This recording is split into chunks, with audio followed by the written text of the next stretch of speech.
நம்ம சேனலை சப்ஸ்கிரைப் பண்ணாதவங்க சப்ஸ்கிரைப் பண்ணுங்க. கூடவே பெல் ஐகானை கிளிக் பண்ணிங்கன்னா நாங்கள் அப்லோட் பண்ணுற வீடியோவை நீங்கள் உடனுக்குடன் பார்க்கலாம். நான் இன்னைக்கு செய்ய போகிறது பசலைக்கீரை கடலைப்பருப்பு கூட்டு. கடலைப்பருப்பு வந்து நான் 100 கிராம் எடுத்திருக்கேன்.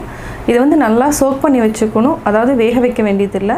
நம்ம வந்து சீரகம் போட்டு தாளிச்சிட்டு இதுக்கு வந்து கடலைப்பருப்பையும் நம்ம ஆட் பண்ணிவிட்டு இது கூட வந்து மசாலா, அதாவது மிளகாத்தூள், மல்லித்தூள் ஆட் பண்ணிவிட்டு அதுக்கப்புறம் பசலைக்கீரையை மிக்ஸ் பண்ணி செய்ய போகிறோம்.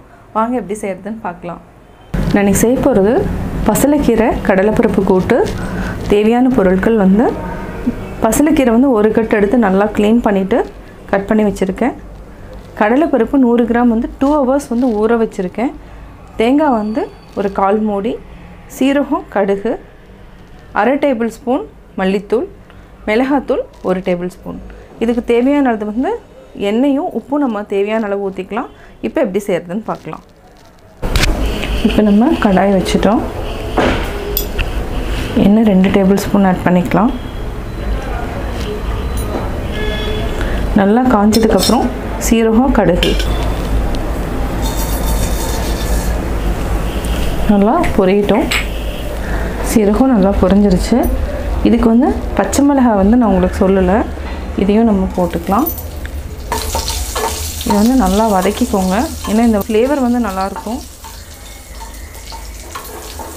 இப்போ வந்து கடலைப்பருப்பு ஊற வச்சுருக்கோம், இதையும் நம்ம ஆட் பண்ணிக்கலாம். இது வந்து நல்லா வேகணும்.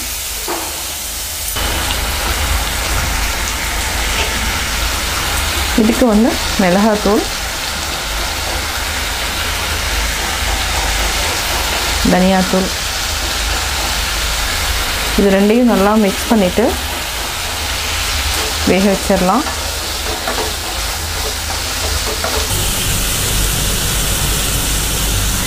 இப்போ நல்லா வெந்துட்டுருக்கு கடலைப்பருப்பு. நம்ம லைட்டாக உப்பும் போட்டு வேக வச்சுக்கலாம். போதும், இந்த அளவுக்கு இருந்தாவே போதும். நம்ம தேவைன்னா நம்ம சால்ட் வந்து ஆட் பண்ணிக்கலாம். இதை வந்து ஒரு 5 to 10 மினிட்ஸ் வந்து நம்ம நல்லா இடையில கிளறி விட்டுட்டு ஒரு 1/2 டம்ளர் அளவுக்கு நம்ம தண்ணி ஊற்றிக்கலாம். வேக வச்சிடலாம். இது நல்லா வேகட்டும். ஒரு 5 to 10 மினிட்ஸில் வந்து இடையில நல்லா செக் பண்ணிக்கோங்க. நம்ம ட்ரை ஆனதுக்கப்புறம் நல்லா வெந்ததுக்கப்புறம் அதே மாதிரி தண்ணி நல்லா வற்றினதுக்கப்புறம் நம்ம கீரை போட்டுக்கலாம். இப்போ மூடி வச்சிடலாம். 8 மினிட்ஸ் ஆயிடுச்சு. இப்போ நல்லா ட்ரையாக இருக்குது. இப்போ நம்ம பசலைக்கீரையும் ஆட் பண்ணிக்கலாம்.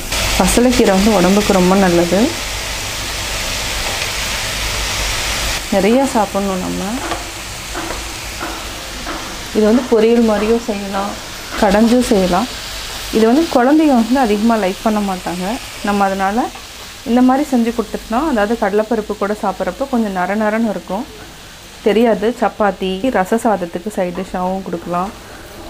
அதாவது இதுக்கு வந்து என்னென்னா தேங்காய், பச்சை மிளகாய் அரைச்சும் போடலாம்.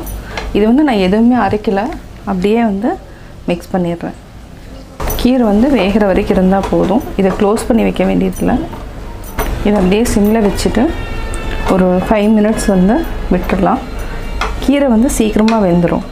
5 மினிட்ஸ்க்கு அப்புறம் நம்ம ஆஃப் பண்ணிக்கலாம்.